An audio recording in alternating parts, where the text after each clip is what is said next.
ยาวแล้วนะคะขอบคุณพระเจ้านะคะที่เรายังหายใจอยู่นะ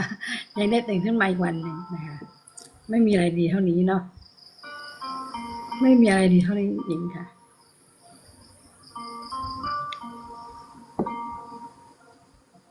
ขอพระเจ้าอวยพรทุกท่านนะคะที่ผ่านเข้ามาในไลฟ์หนูนะคะขอบคุณทุกท่านค่ะ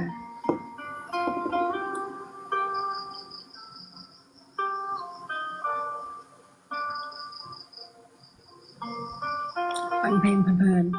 ๆให้สะดวกขึ้นมาในห้องเลยนะคะมาคุยกัน